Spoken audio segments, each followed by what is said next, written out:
Rasul.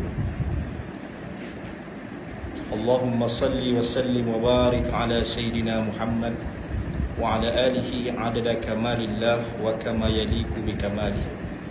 Qala rabbi shrah li sadri, ya Allah ya Tuhanku, lapangkanlah dadaku, wa yassir li amri, deraikanlah kekeluaran daripada lidahku.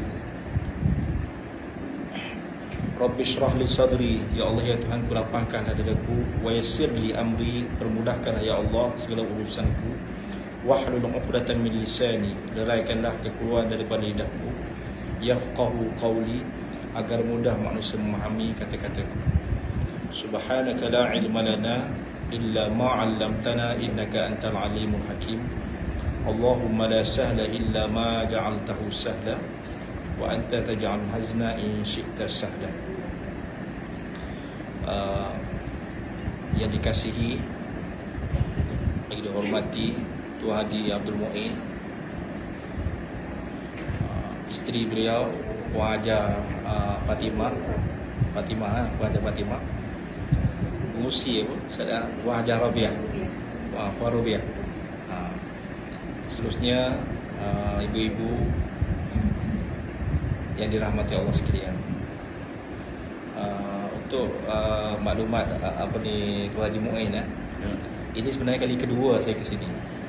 Saya pernah datang dulu bagi ceramah dulu sekali tak di sini di lama dulu, pernah sekali. You boleh lupa tak? Yes, alhamdulillah. Alhamdulillah, pada waktu duha ni kita dapat bertemu dengan bersama dalam majlis ilmu. Bagi saya, majlis ilmu yang kita datang bukan di luar waktu solat ni, sebenarnya satu jihad nak datang, betul kan? Kalau di waktu solat tu lepas maghrib kan, kita duduk masa maghrib, kita tunggu tu, kita dengar kan. Ni khusus nak datang dengar majlis ilmu ni, satu macam kelas lah, satu jihad yang luar biasa lah. Tambah-tambah di bulan puasa pula. Itu. Pada hari ini, sebenarnya tadi saya ada ceramah, saya ada kuliah subuh dekat Masjid Syakirin tadi di Gombak, tentang sejarah puasa dan kelebihan puasa. Jadi saya pun nak bawa tajuk tu jugalah pada waktu duha ni. Itulah tajuk yang sama.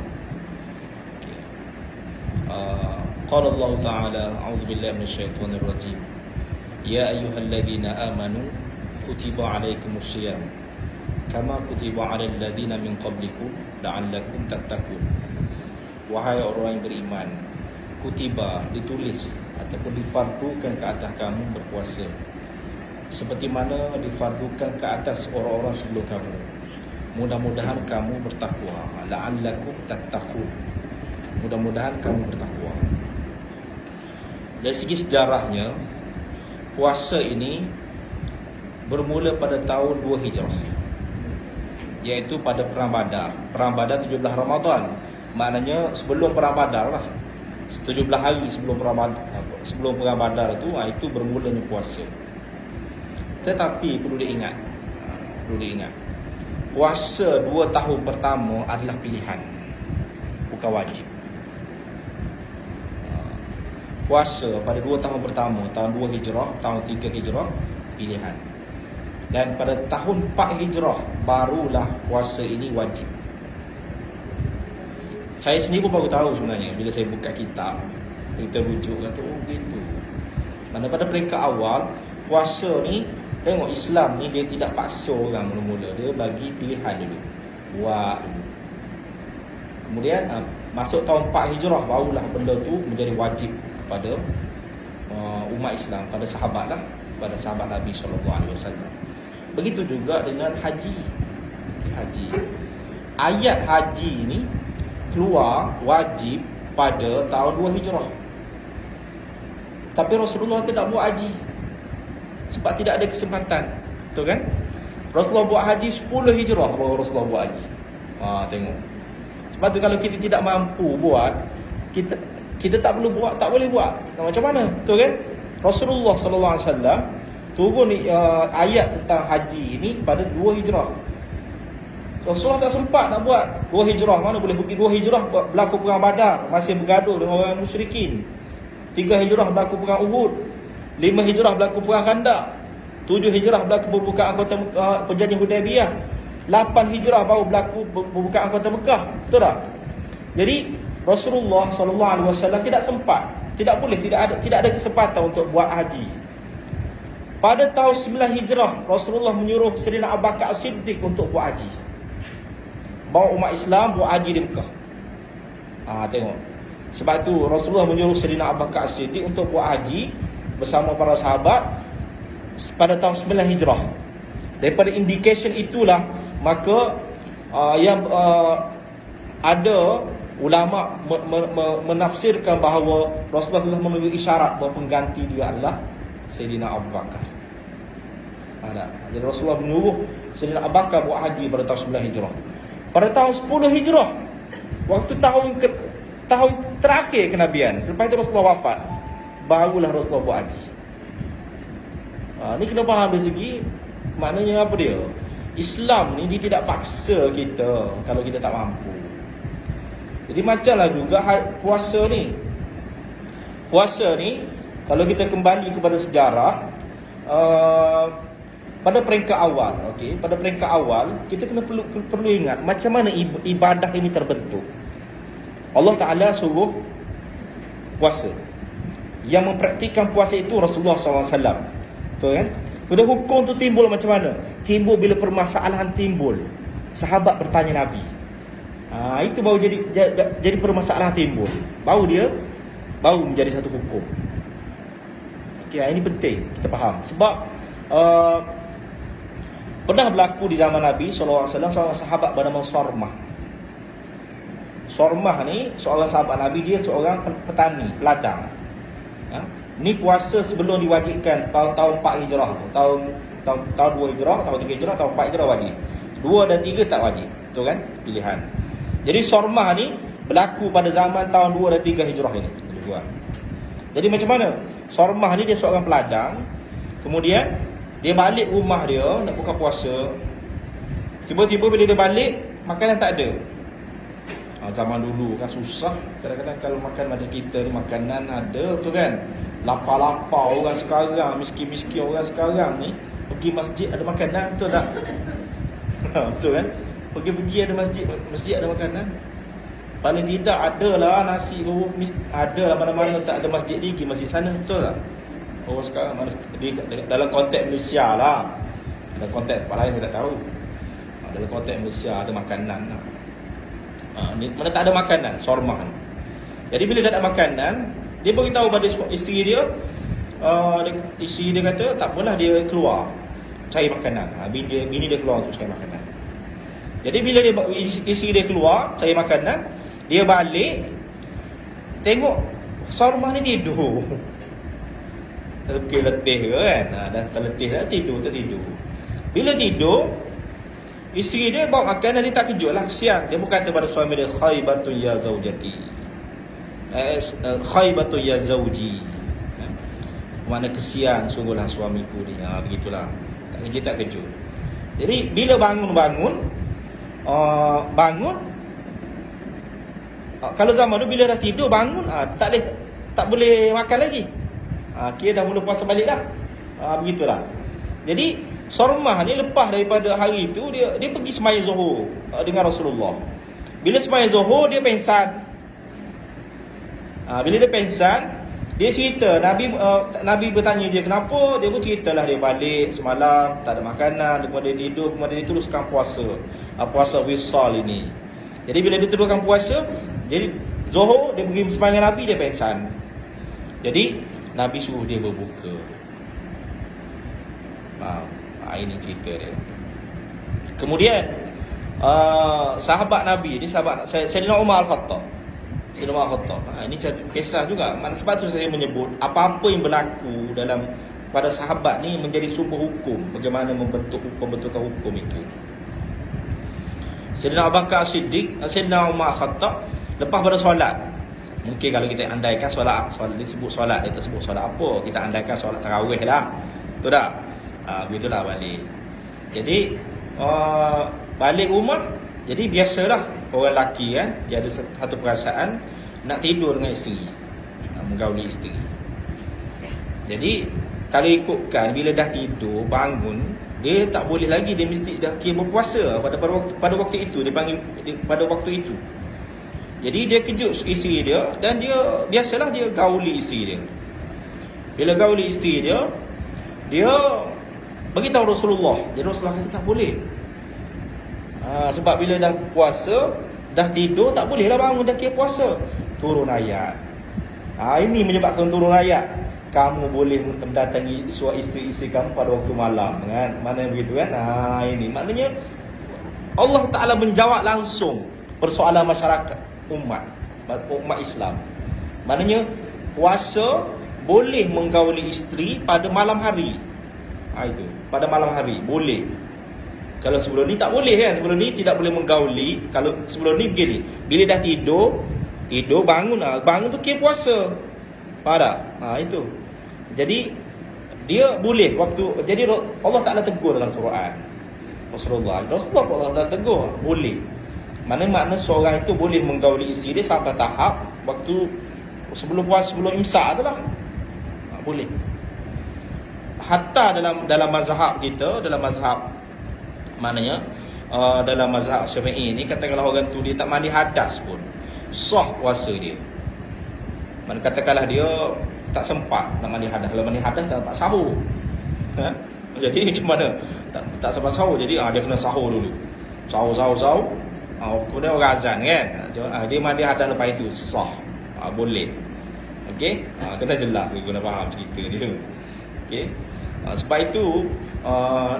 itu puasa, sebab itu ibadah ini dibina Allah Ta'ala menyuruh puasa, Rasulullah buat. Kemudian pembinaan ibadah itu berlaku disebabkan permasalahan-permasalahan yang berlaku dalam masyarakat, dalam di kalangan sahabat.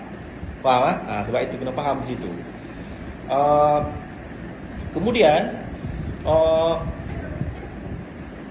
umat-umat terdahulu, agama-agama terdahulu, kita faham agama terdahulu ni agama Kristian dan Yahudi lah. Mereka juga berpuasa. Betul kan? Yang jelasnya Yahudi dia berpuasa pada hari Sabat. Mana hari Sabat ni dia berpuasa merujuk kepada sewaktu Allah Ta'ala menyelamatkan Nabi Musa AS dan orang Yahudi, orang Bani Israel ni daripada Mesir. Kan dikejar oleh Fir'aun ni kan, disebut sebagai 10 Muharram tu. Pada awal Muharram tu dikejar, kemudian diselamatkan oleh Allah Subhanahu Wa Taala. Kalau ikut ahli tafsir, tentera Fir'aun yang tenggelam dalam Laut Merah tu 2 juta.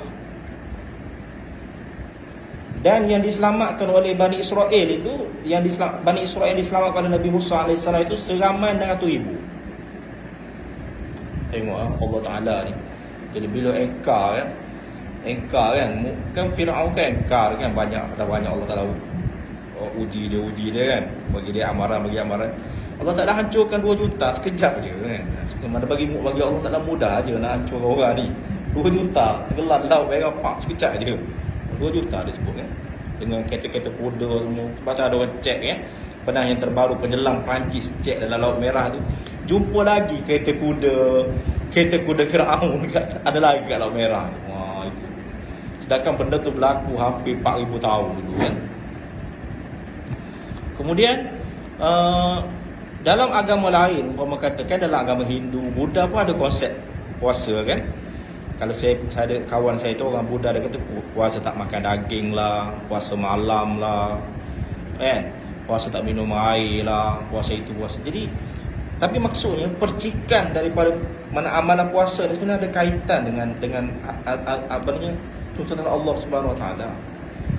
Sebab itu Zakir Naik ada menyebut kan, dia kata dalam kitab Tripitaka lah, kitab Buddha dan kitab Hindu, Upanishad semua tu, dia kata ada menyebut nama Rasulullah kan, tentang kerasulan Nabi.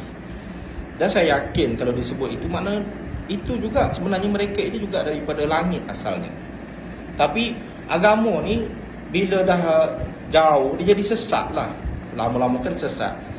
Melayu orang Islam pun kalau kita tengok perhati kan, kalau kita tidak ada kembali kepada ajaran yang benar, pun jadi sesat. Kan banyak ajaran sesat Melayu pun dah. Orang Islam di Malaysia kan, ajaran Rasul Melayu lah, ajaran tu lah, ajaran ni lah, macam-macam. Kemudian saya pernah jumpa satu ajaran, nak kata sesat pun tidak, ajaran puasa 3 bulan. Puasa Syaban, Rejab, Syaban, Ramadan. Dia kata, saya pernah jumpa seorang ayah muda, dia kata, ayah puasa 3 bulan, Ustaz. Bukan Ramadan, saya start daripada Rejab lagi. Rejab, Syaban, Ramadan. Tapi kalau tanya saya, Nabi tak buat gitu.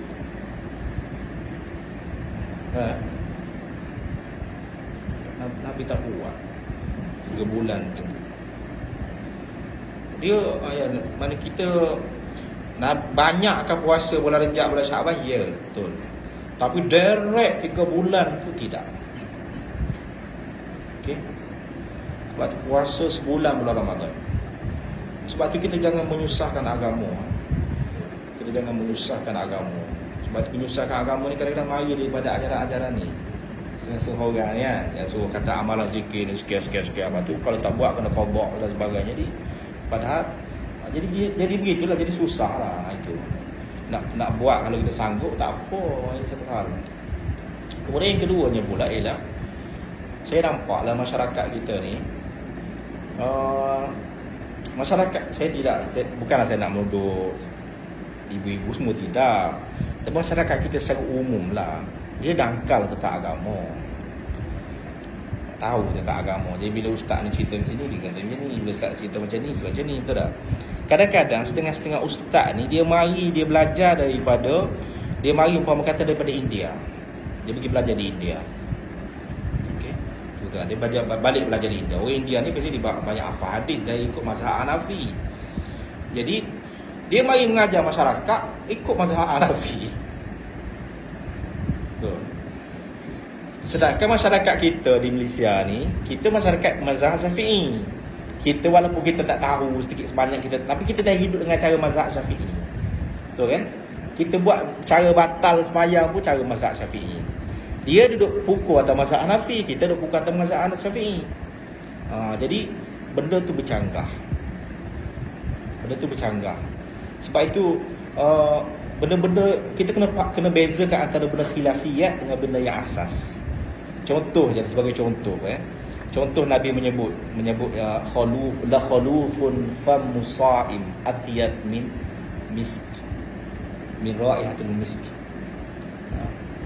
Bau mulut orang berpuasa lebih harum daripada kasturi. Itu hadis Nabi. Mulut orang puasa, dia mulut kita ni kalau ikut biasa lah, kalau mulut kita yang tak ada penyakit ni, bukan gigi tak rongak semua, biasanya dia mula nak berbau selepas Zuhur, betul tak? Sebelum Zuhur tu kalau kita gosok, maknanya tak apa, lepas Zuhur tu mula nak berbau. Tetapi bau mulut berpuasa ni di sisi Allah Ta'ala lebih harum daripada kasturi. Dia sebut la khalufun famu sha'im atyab minal misk, min raihatul misk. Sebab itu kalau ikut tasawuf, dia kata bila kita baca Quran, malaikat pergi duduk dekat mulut kita. Dekat mulut kita dia bau. Faham tak? Jadi kalau ikut mazhab Syafi'i ni, siapa yang hilangkan bau mulut dia tu, jadi dia tak dapatlah kelebihan famu sha'im misk tu. Katakanlah dia pergi gosok gigi, betul tak? Dia gosok gigi lepas Zuhur. Sebab tu kita makruh gosok gigi lepas Zuhur, betul tak? Lepas matahari gelincir, jadi kita gosok gigi, kita menghilangkan bau yang Allah Ta'ala suka itu. Jadi makruh lah. Itu mengikut fahaman Syafi'i. Faham? Tetapi kalau mengikut fahaman Hanafi, bukan bau mulut itu yang wangi, yang maksudnya bukannya bau mulut yang itu yang macam mis, bau perut yang bila perut kosong keluar, puasa kan perut kosong kan, keluar sedawa tu. Dia menafsirkan itu. Jadi dia kata bolehlah gosok gigi, tak ada masalah. Sebab bila mulut busuk ni duduk kat orang susah, orang tak suka. Kalau suami isteri kan, suami mulut busuk, isteri mulut busuk, jadi tidak benda tu boleh menimbulkan masalah. Itu pukul atas mazhab Hanafi. Yang ni pukul atas mazhab Syafi'i. Faham? Jadi benda-benda begini, benda ikhtilaf begini. Jadi kalau ustaz tu mazhab Hanafi pergi cerita kat dalam, jadi orang jadi kalut, faham tak? Tapi sebab tu kita kena faham perbezaan ini. Faham? Kita kena faham perbezaan. Jadi kita mazhab anak Syafi'i, kita kena pukul atas mazhab Syafi'i lah. Macam lah juga jamah Quran, sentuh Quran kan batal, betul Quran pula dah. Sentuh suami isteri ni tanpa wudu. Betul kan? Kalau ikut mazhab Hanafi, sentuh suami isteri ni tak batal. Okey? Sebab dia kiaskan maksudnya bersentuh itu maksudnya ialah bersetubuh, bukan sentuh macam ni. Setakat sentuh biasa ni tak batal kecuali sentuh dengan syahwat. Itu mazhab Hanafi. Tapi mazhab Syafi'i kata tidak, sentuh batal. Sebab tafsiran ayat la yamassuhu illal mutahharun tu, okey, tidak dapat jangan kamu menyentuhnya kecuali orang yang bersuci. Sebab tu Quran kita tak disentuh kalau tak ada wuduk dalam Syafi'i, betul kan? Sebab mutahharun dalam tafsiran Syafi'i itu bersuci mana wudu. Tapi mutahharun dalam tafsiran Hanafi tidak dalam janabah.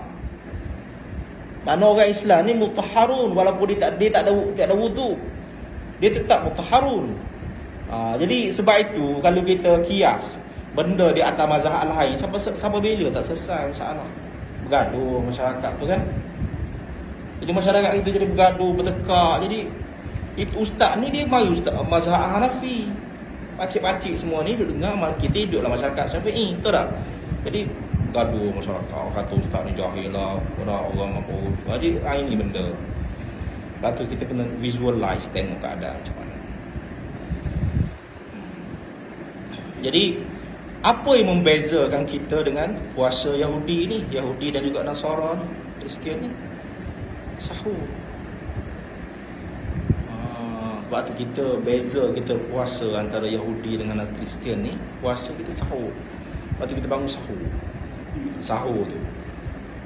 Kemudian imsak, mau tanya imsak pula. Imsak ni zaman Nabi ada ke tak? Ini benda kena faham. Banyak benda yang kita berbuat pada hari ni tak ada zaman Nabi. Sebab tu ada setengah-setengah orang kan, umpama kata, kita sebut sebagai contoh lah, umpama kata fahaman Wahabi lah, mudah cerita kan dia suka sangat Nabi buat ke tidak, Nabi buat, begitu kan. Dia nak kembali bersama Nabi, Nabi ke buat ke tidak, Nabi buat ke tidak. Jadi sebenarnya banyak perkara yang kita buat hari ni tak ada zaman Nabi. Sebab ulama-ulama ni dia buat untuk memudahkan pengikut umat ni, dia berdasarkan ijtihad. Contohnya imsak tadi itulah. Imsak kan 10 minit sebelum subuh imsak. Supaya orang berjaga-jaga imsak sebab takut termakan. Itu. Sedangkan zaman Nabi tak ada imsak ni. Masing-masing jagalah. Dia dibawa oleh ulama. Macamlah juga niat sembahyang tu, usalli fardhu zuhri, semua tu. Sebenarnya tak ada zaman Nabi, betul. Saya setuju tak ada. Memang tak ada zaman Rasulullah, memang tak ada niat sembahyang ni. Sebab pertamanya mereka ni orang Arab. Jadi bila niat orang Arab ni memang bahasa dia. Kita orang Melayu ni, kita nak sembahyang, kita nak meniatkan dalam bahasa kita dulu, betul tak? Itu kan ini berbeza sebenarnya. Sebab tu yang penting bila sebut Allahu Akbar tu penting. Sebab tu katakanlah niat tak masuk dengan Allahu Akbar tu, kita boleh sambung niat waktu kita duduk qiyam. Sebenarnya Allahu Akbar tu penting. Sebab takbiratul ihram tu penting. Allahu Akbar. Lepas tu bila kita sebut Allahu Akbar kan, saja aku salat fardu zuhur 4 rakaat, betul kan? Itu baik. Kalau tak masuk dah tu kata ikut imam kau, boleh, jangan ulang. Kita niat ikut imam, boleh, faham? Begitu. Sebab yang pentingnya Allahu Akbar itu.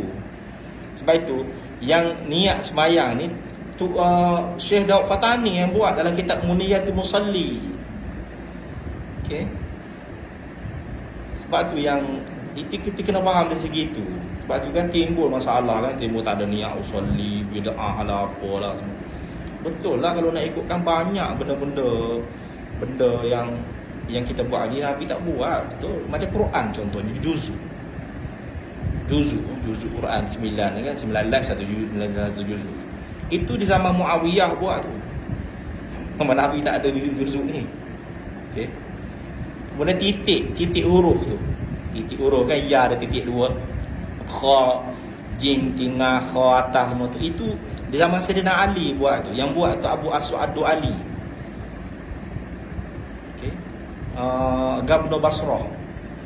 Atas arahan daripada Sayyidina Ali. Dia suruh buat titik. Okey. Sebab tu Nabi, zaman Nabi surat ditulis tak ada titik. Ada benda baru. Kalau nak kira benda baru tiada zaman Nabi, bid'ah. Jadi banyak benda bid'ah. Faham tak? Jadi kita jangan, itu kita kena faham gitu kan. Kalau kata contoh sebutan U kan, sebutan U hadapan, A ada fathah, I kasrah kan, beri bawah A, I, U semua tu. Jadi orang Arab ni biasanya dulu dia cakap betul, dia cakap bahasa dia, bahasa betul, bahasa dia kan. Kita orang bila orang Azam, bila orang luar mari, orang India mari, orang Parsi mari bercampur dengan orang Arab. Jadi bahasa Arab silap. Bila silap baru buat sistem nizam tu, A, I, U semua tu. Yang buat tadi itulah Abu Aswad Ali itulah buat. Ini bendanya begitu. Jadi disusun tu paling benda ni dibuat oleh ulama berdasarkan kias. Okey. Sebab tu ini benda yang kena faham. Kemudian dari segi puasa, kita kembali pada puasa. Jadi puasa ni Rasulullah SAW menyebut tentang puasa ni. Rasulullah menyebut dengan penuh emosi pada tentang puasa ni. Rasulullah menyebut akan datang kepada kamu satu bulan di mana Allah Subhanahu Wa Taala memandang manusia pada bulan itu dengan pandangan rahmat. Ini paling penting. Jadi Allah Taala pandang manusia, hamba-hamba dia pada bulan ini dengan pandang rahmat. Jadi dipandang kasih walaupun orang tu maksiat, ahli maksiat pun. Katalah orang tu kan. Jadi macam mana Allah Taala pandang dengan pandang? Allah Taala pandang kita dengan pandangan yang baik. Katalah orang tu bukan ahli ibadat pun, ahli maksiat, tak apalah, berikan bulan ni. Macam tu. Sebab tu bulan ni kita kena mengambil peluang. Sebab Allah Taala pandang baik kepada kita kan. Kalau kita rasa, jadi kita ambil peluang minta dengan Allah Taala. Baik. Kemudian Allah Subhanahu Wa Taala memberi kelebihan pada bulan ini ialah gandaan amalan daripada 10 hingga 70. Amalan perbuatan baik diberi amalan 10 hingga 70. Maknanya begini, kalau kita solat Zuhur pada Zuhur berjemaah 70 kali ganda. Kemudian amalan sunat dibayar amalan fardu. Macam kita sembahyang akak sembahyang tarawih. Jadi macam sembahyang fardu ada. Kemudian sembahyang qabliyah, ba'diyah, sembahyang fardu. Bayangkan. Okey. Ini pada bulan Ramadan. Itu kelebihan. Disebut dalam hadis ni, maknanya sembahyang sunat dibayar amalan fardu, fardu digandakan 70. 10 hingga 70. Kemudian sesiapa yang beri makan orang berpuasa, dia mendapat pahala puasa orang itu,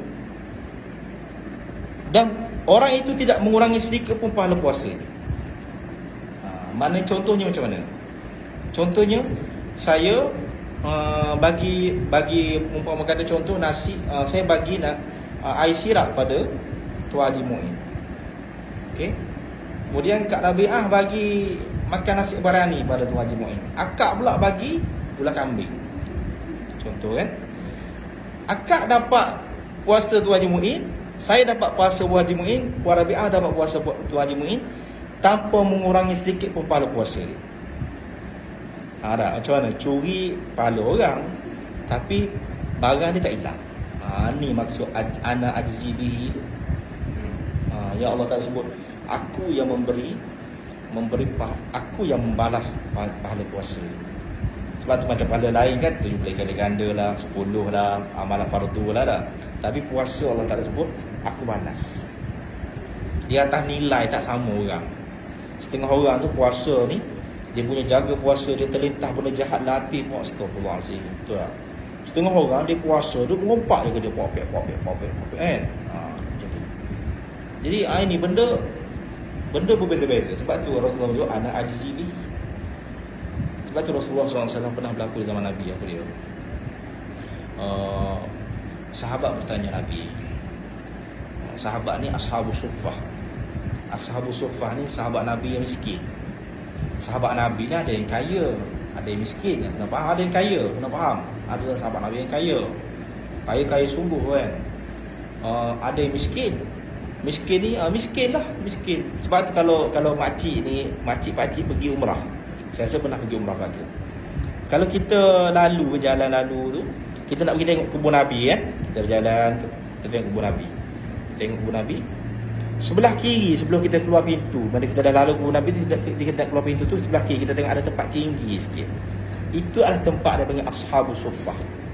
Ashabus Suffah ni, orang Wahabi dia cukup sensitif dengan Ashabus Suffah. Sebab Ashabus Suffah ni dia associate dengan tasawuf. Kan dia ke anti tasawuf. Jadi macam Abu Hurairah, Bilal, lain ni Ashabus Suffah, orang miskin. Golongan miskin. Golongan miskin ni golongan yang kerja dia tak ada lain. Kerja dia adalah ambil sembahyang baca Quran dengan hadis Nabi macam tu. Habis wudu ambil balik sembahyang itu. Sampai Allah Taala sebut dalam Quran, fihi rijalun yuhibbu an yatatahharu. Nabi puji. Dalam masjid ini ada lelaki yang selalu membersihkan diri. Maknanya selalu saja membersihkan diri. Berdasarkan ayat ni ada kelebihan. Kalau diri kita ni duduklah wudu aja. Habis wudu ambil wudu. Ada kelebihan. Sebab Allah Taala puji sahabat tadi. Jadi Ashabus Suffah ni Rasul berkata kepada Ashabus Suffah, kamu beri makan orang berpuasa, kamu akan mendapat pahala puasa orang yang berpuasa itu, tanpa mengurangi sedikit pun pahala puasa orang yang berpuasa itu. Lepas tu kata sahabat, kami tidak mempunyai apa-apa untuk diberi makan pada orang berpuasa. Kemudian kata, walaupun sebiji tamar, Rasulullah kata, ya, walau sebiji tamar kami tak ada. Walaupun seteguk susu, ya, walau seteguk susu pun kami tak ada. Kami Rasulullah, walaupun seteguk air, secedok air, kamu tak ada. Bila Rasulullah jumpa air, kan tak orang tak ada air. Jadi orang mana boleh ambil air telaga, orang bagi minum. Mana ini penting. Kita bagi makan ke orang, walaupun puasa sikit, walaupun seteguk air, kita dapat pahala puasa. Penting kita faham. Sebab itu saya pernah dengar satu ceramah lah. Kadang-kadang saya sekarang ni banyak dengar ceramah di YouTube. Tak, kita dengar daripada ustaz tu, kali ini yang ustaz cakap ni lah. Macam-macam orang cakap kan. Sebab tu kadang-kadang setengah-setengah ustaz. Saya bukan nak pandang rendah ke tidak, bukan jauh daripada itu, tidak. Kadang-kadang setengah-setengah ni dia tahu sikit, dia dah cakap dah. Tahu gini dia cakap dah. Antara dia pernah cakap apa dia? Saya pernah dengar tu. Saya cakap benda macam ni bahaya. Dia kata, untuk masuk syurga Allah Ta'ala ni kita tidak perlu buat amalan banyak.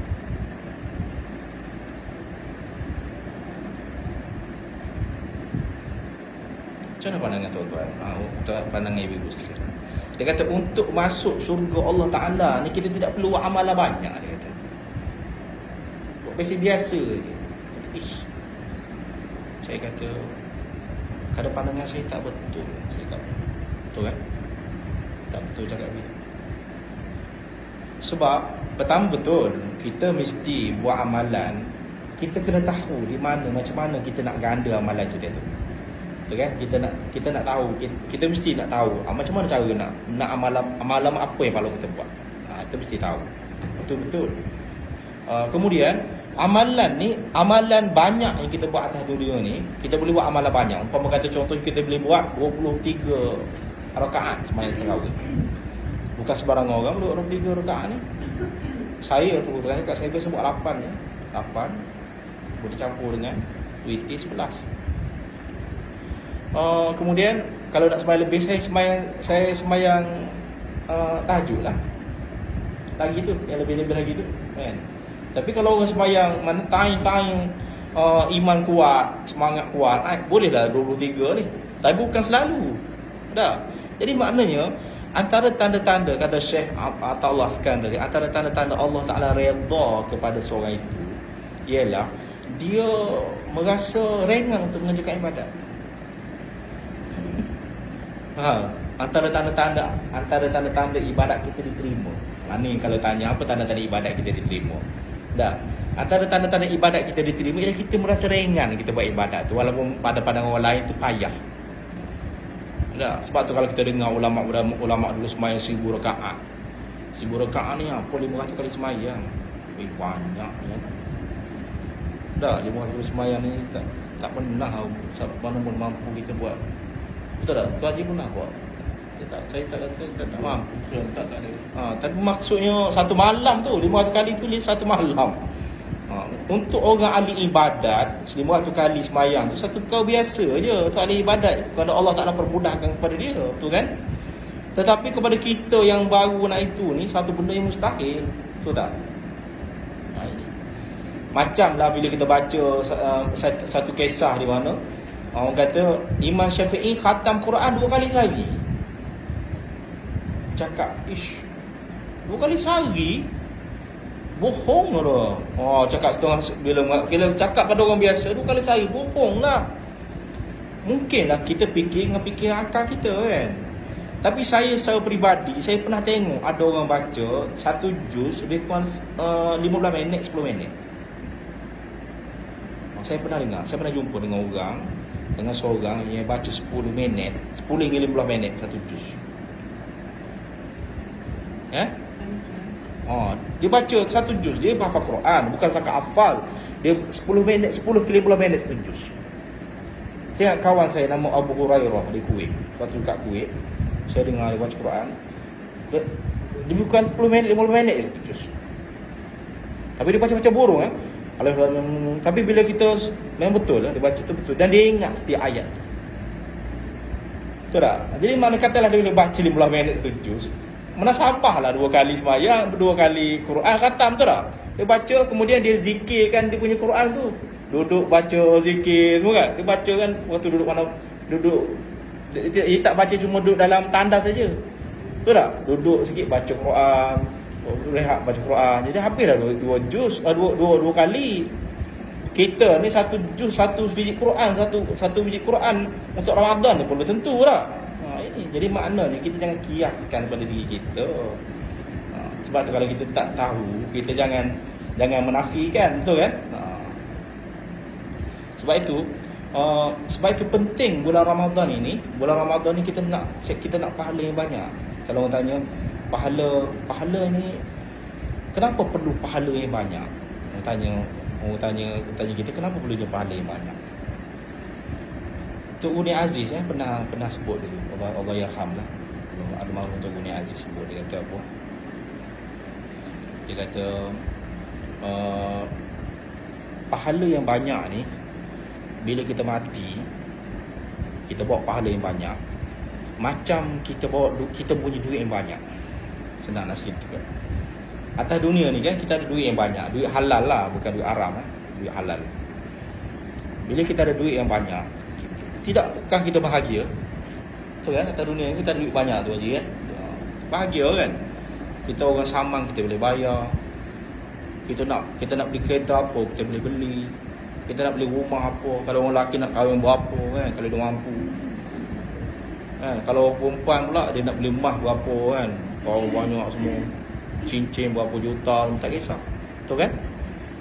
Jadi duit banyak ni bahagia, satu kebahagiaan. Pahala di akhirat ialah duit. Macam di dunia, lebih daripada duit.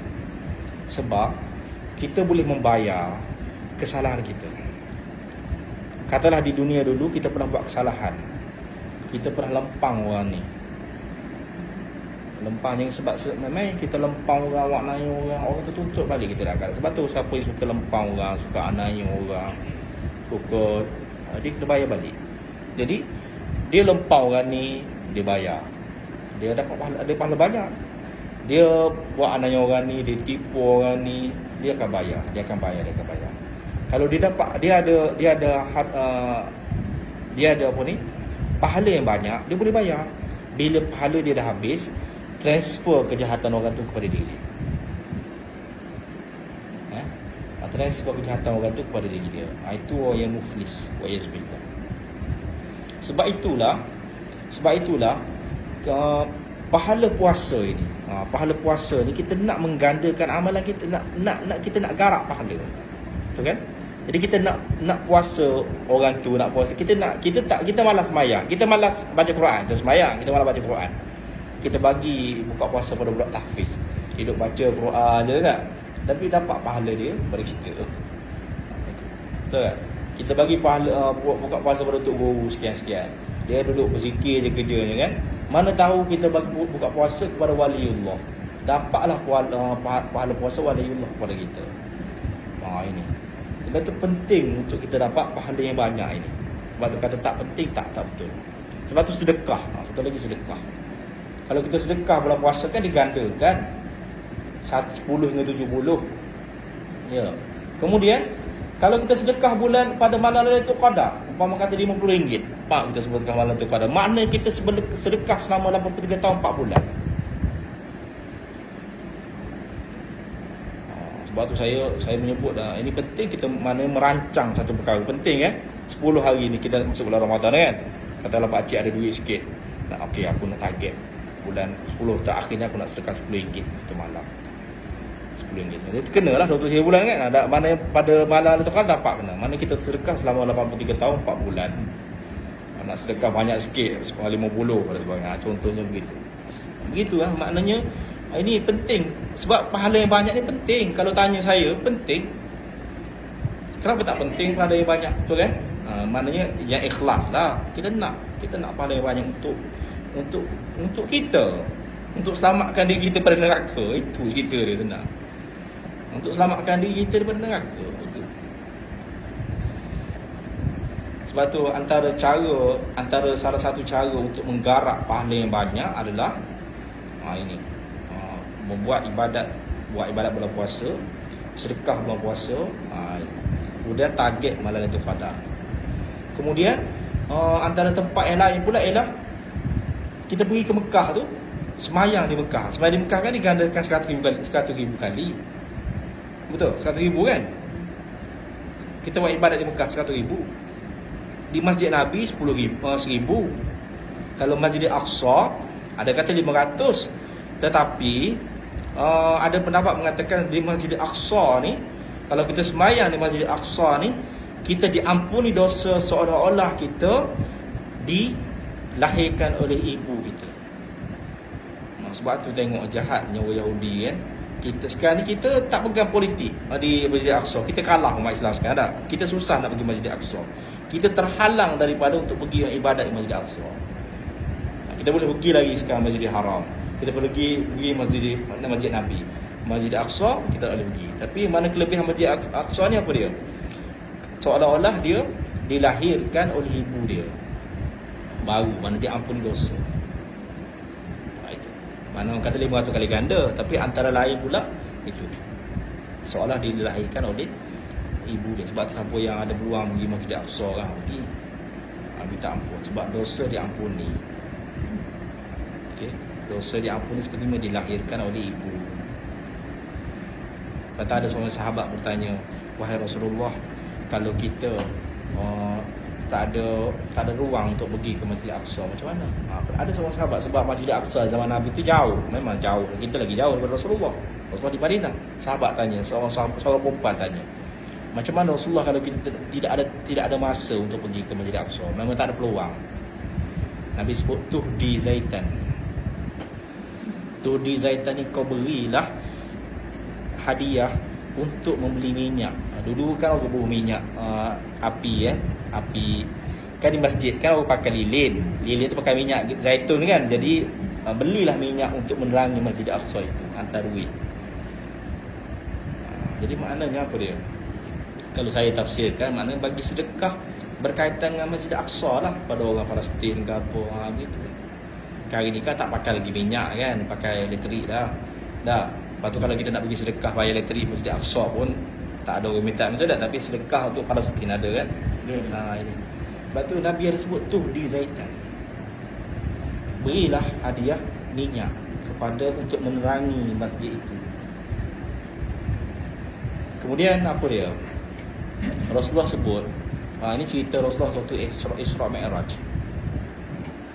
Isra Mi'raj, Rasulullah SAW diperlihatkan telaga dia.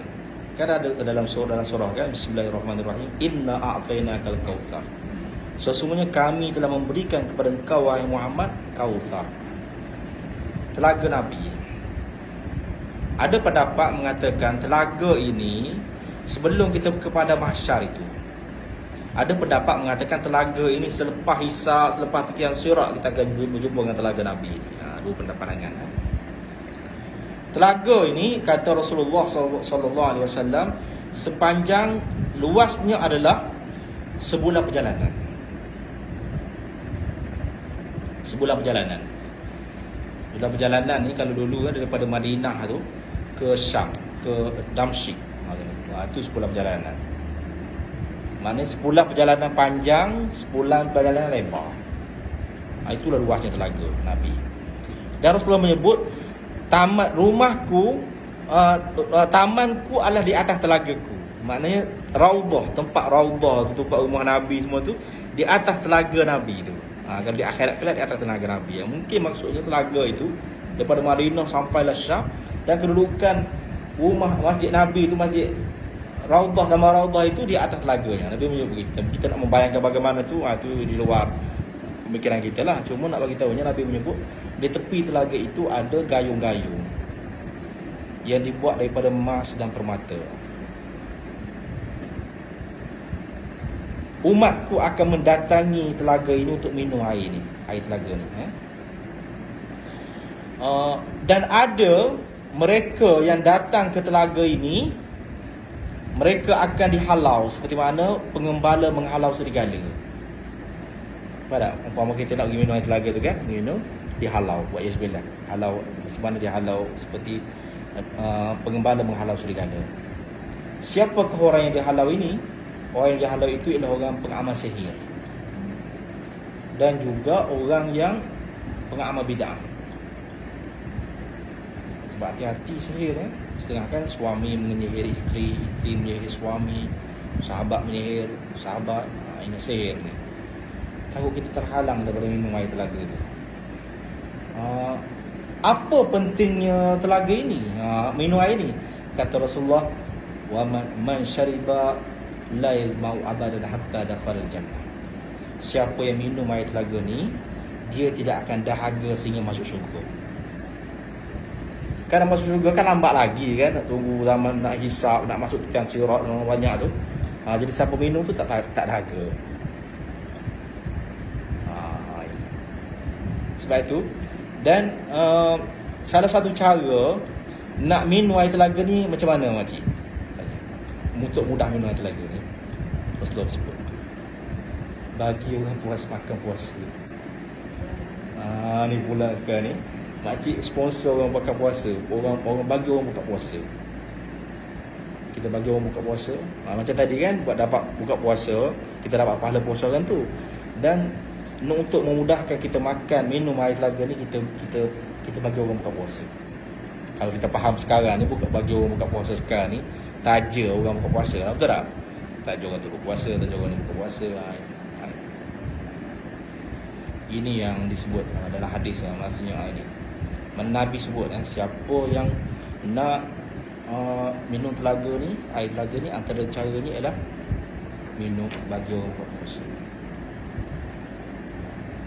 Ada berapa masa lagi tu aja? Berapa masa lagi? 10 minit. Okey. Dah 10 minit ni saya nak tutup lah. Dah. Panjang-panjang kan nanti tak panggil pula kan. Dalam hadis ni lah, kita kira hadis ni je. Dalam hadis ni Nabi sebut ada 4 perkara disubuh dalam bulan puasa. Ada 4 perkara. Apa dia? Perkara ni yang benda kita boleh buat. Apa benda yang kita boleh buat dalam bulan puasa? 4 perkara. Pertama ialah isbat wahdaniyatullah.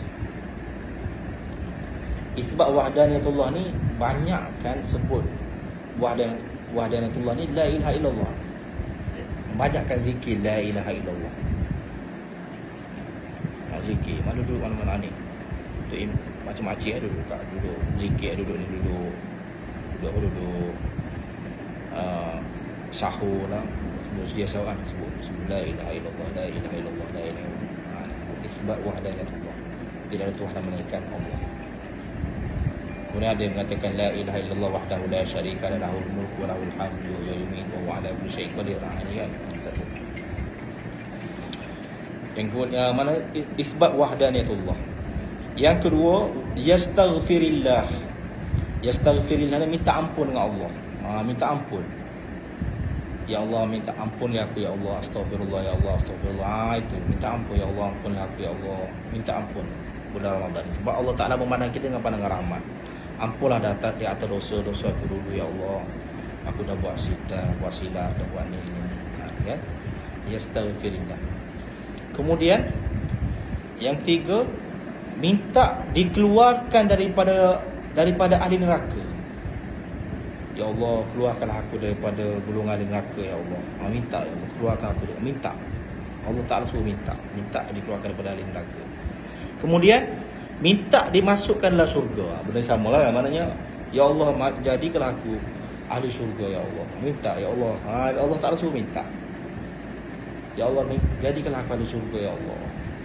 Kalau minta ya ahli syurga ya, dekatkan aku, dudukan aku dengan Nabi-Mu ya Allah, Nabi Muhammad sallallahu alaihi wasallam. Dia 4 perkara Nabi suruh minta. Okey, dalam hadis. Sebab tu itulah saya rasa apa ni? Tu yang pada saya hadis ni signifikan lah. Saya baca hadis, mana benda tu kena pada kita kan. Jadi kita boleh buat benda. Mana signifikan ni, mana kadang-kadang benda ni kita bercakap benda besar, kita tak boleh nak implement. Jadi kita cakap sekarang benda yang kita boleh implement untuk diri kita. Sebab itu tentang orang apa ni disebut dalam hadis, dalam satu hadis disebut tentang orang yang dikeluarkan daripada neraka yang terakhir sekali. Ada hadis. Dalam kalau rujuk kita hadis Bukhari Muslim, ada hadis ni. Manusia yang keluar daripada neraka yang terakhir sekali. Kenapa dia keluarkan daripada neraka? Sebab dia ada dalam hati dia sebesar biji sawi. La ilaha illallah. Mungkin dia ni jahat, atas muka dia ni jahat, buat maksiat, menipu semua. Tapi dalam hati dia ada la ilaha illallah itu. Itu maksudnya. Dia dikeluarkan daripada neraka. Maknanya orang Islam ni masuk syurga. Ada siapa yang ada la ilaha illallah dan akhirnya masuk syurga. Tapi kalau banyak dosa masuk neraka dululah. Macam tu itulah, tak faham kan? Jadi dia dikeluarkan. Disebut dalam hadis Nabi tentang bila dia dikeluarkan daripada neraka, dia jadi tubuh dia ni hitam macam arang. Tengok hina ahli neraka ni, kena bakar neraka kan. Hitam macam arang, hitam. Jadi bila dikeluarkan daripada neraka ni, Allah Ta'ala jiruh dia dengan ma'ul hayah. Disebut ma'ul hayah, air kehidupan. Jiruh atas tubuh dia yang hitam tadi tu. Jadi bila sahabat bertanya, wama ma'ul hayah ya Rasulullah, apa dia ma'ul hayah itu? Kata Rasulullah, dia kata macam hamilul fayadan, seperti lumpur yang dibawa oleh air banjir. Kalau air banjir ni, kita tak pernah berlaku sangat banjir negara kita ni. Tapi kalau di Bangladesh contohnya, katakanlah banjir, lumpur yang dibawa oleh air banjir, lumpur itu subur. Sebab semua nutrien terkumpul dalam lumpur itu. Dia ambil lumpur tu menjadi baja. Okey, jadi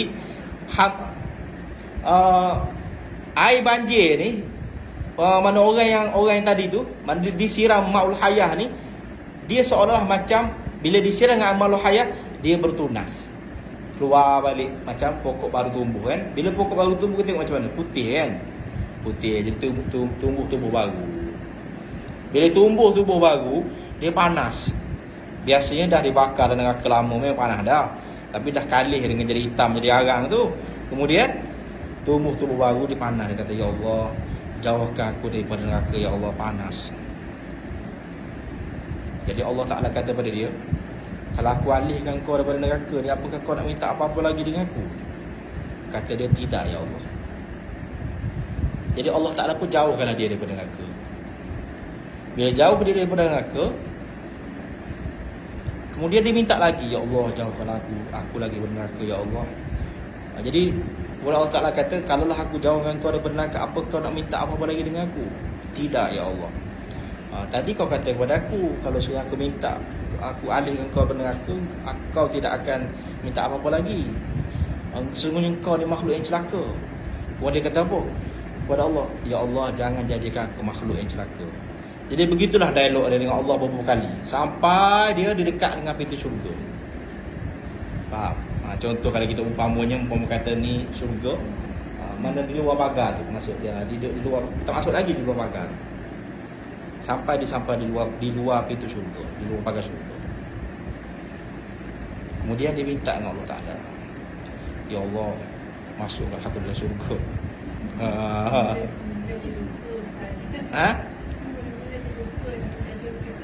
Dia kata masukkan aku dalam syurga, ya Allah. Jadi akhirnya masuklah dia dalam syurga tu. Maksudnya masuk tu, dia masuk daripada luar pintu tu, baru pak masuk dalam pintu, tepi pintu kan, gitu. Masuk dalam syurga lah. Dia pun tengok syurga, orang bahagia semua, gedung-gedung yang besar, rumah pada bermata. Bahagialah orang bersukaria semua. Kan dia daripada neraka. Jadi dia pun minta dengan Allah Ta'ala, ya Allah, dekat mana yang, pindahkan aku ke tengah syurga. Minta, ya Allah, pindahkan aku ke tengah syurga. Jadi waktu dia minta pindahkan ke tengah syurga tu, Allah Ta'ala tak sumpah lagi dia, sebab sudah duduk dalam syurga. Sebelum tu sumpah lah kan, nak masuk daripada neraka, nak masuk dalam syurga tu. Bila dah masuk dalam syurga tu, Allah Ta'ala tak lanak dah lagi. Dan Allah Ta'ala memberi dia 10 kali ganda apa yang dia minta. Orang tadi tu yang ahli maksiat tu, yang ada sekelumit la ilaha illallah tu, pentingnya la ilaha illallah, nak ceritanya pentingnya la ilaha illallah tu, Allah Ta'ala memberi dia 10 kali ganda daripada apa yang dia minta. Dan ada pendapat mengatakan 10 kali raja yang paling berkuasa di dunia ini. Maknanya raja paling berkuasa di dunia ni siapa dia? Raja Nabi Sulaiman, ya. Mana 10 kali apa yang Nabi Sulaiman dapat dulu. Dia tadi, yang orang tadi. Syurga tadi, rumput adalah za'faran. Tahu za'faran? Za'faran tu yang kita buat dalam nasi biryani yang mahal kan, yang beribu-ribu tu sekilo tu. Za'faran tu. Za'faran, rumput dalam syurga tu adalah za'faran. Tanah dia adalah misk. Misk ni kasturi, bau kasturi. Tanah dia wangi macam kasturi. Rumput za'faran. Dan Allah Ta'ala memberi pada orang tadi 10 kali ganda milik raja yang paling berkuasa atas muka dunia ni. Bukan agung kita, bukan agung Sultan Abdullah ke, tak ada. Nabi Sulaiman dulu boleh arah angin 10 kali ganda. Bukan Sultan Brunei, bukan. Maknanya 10 kali ganda Raja Abdullah boleh arahkan iblis, pergi ambil emas dalam laut, pergi ambil permata dalam laut. Itu 10 kali ganda daripada Nabi Sulaiman dulu. Kemudian itulah serendah-rendah surga. Disebut surga al-maqam wal qarar. Itu surga paling rendah. Bukan surga Firdaus, surga paling rendah tu makcik. Yang kata tadi tu, yang dia boleh minta 10 kali tu.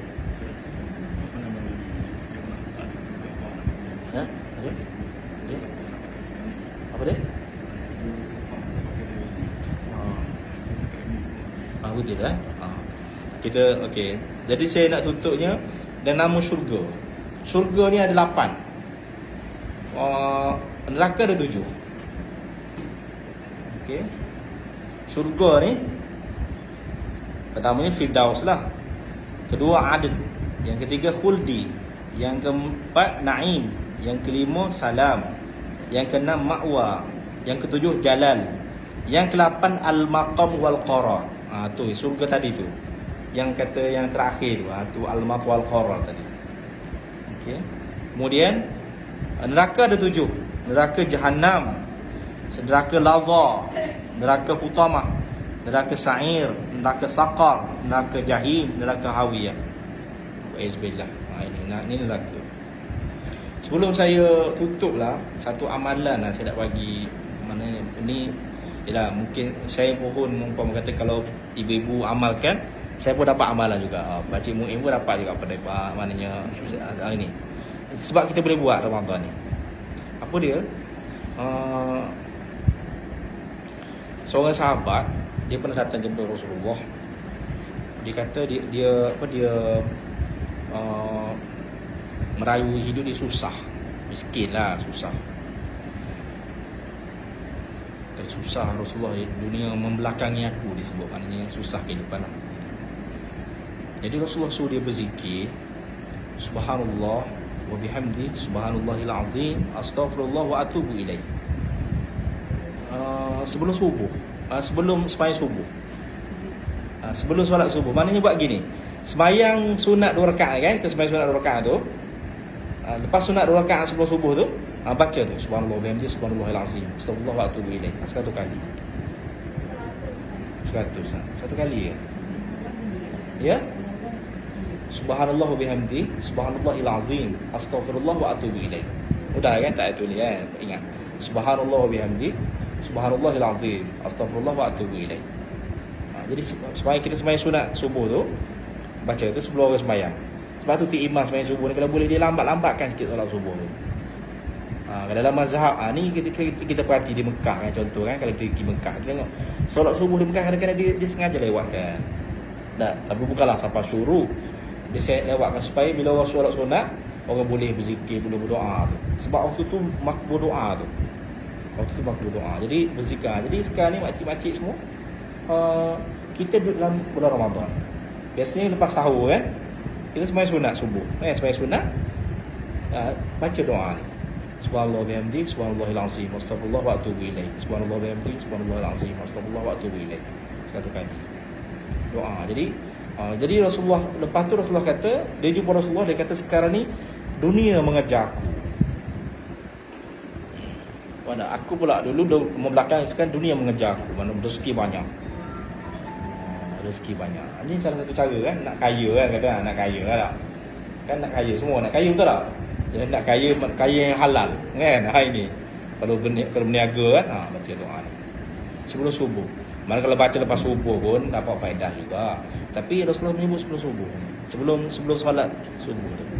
Kan lepas solat subuh kan sunat tu. Jangan cakap banyak kan tu. Subhanallah wa bihamdi subhanallah azim astaghfirullah wa atubu ilaih. Subhanallah wa bihamdi subhanallah azim astaghfirullah wa atubu ilaih. 1 kali. Itu boleh, mana kita boleh amalkan lah. Amalan untuk subuh ni kan, untuk bulan puasa ni kan. Mungkin hari lain payah kan. So cukuplah puas setakat itu. Apa yang baik itu kepada Allah Subhanahu Wa Taala, dan apa yang tidak baik itu kepada bangsa sebagai manusia. Maaflah kalau sekian apa yang saya sampaikan pada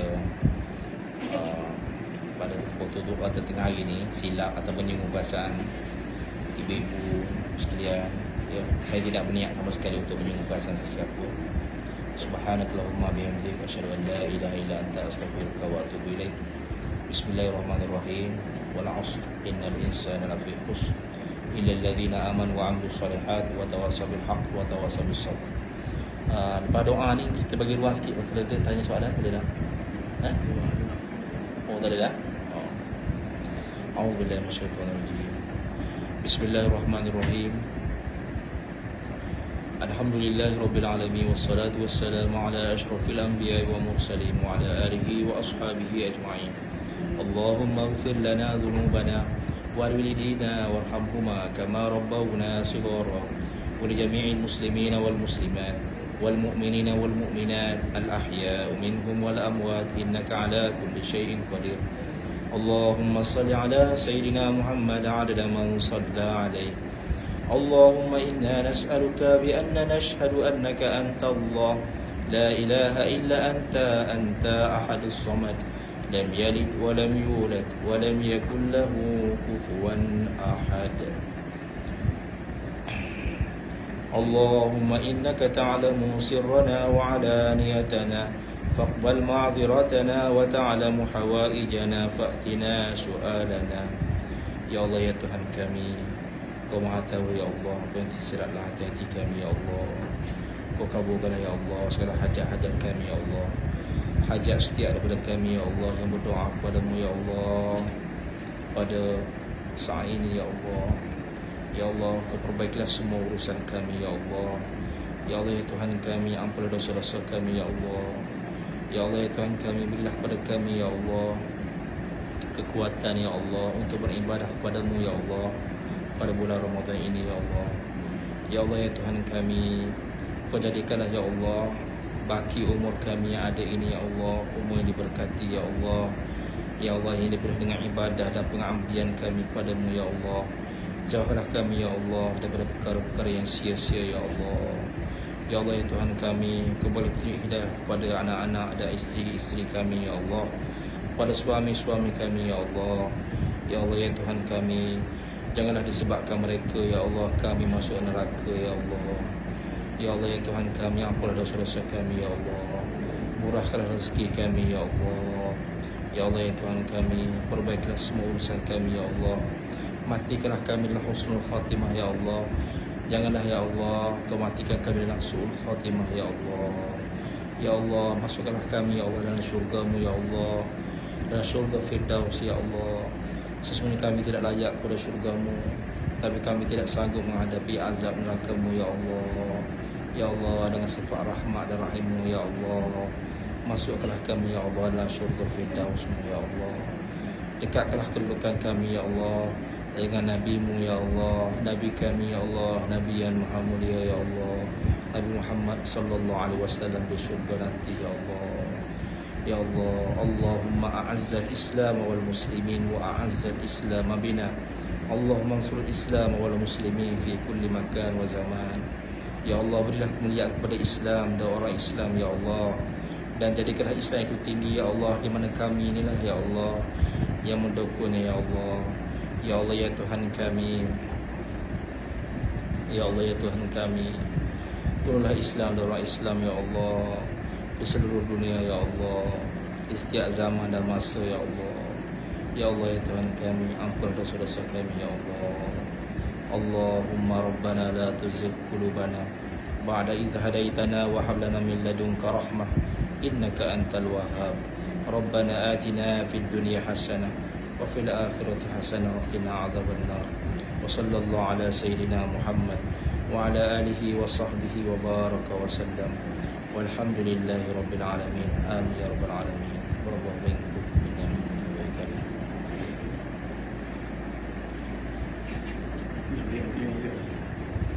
Assalamualaikum warahmatullahi wabarakatuh.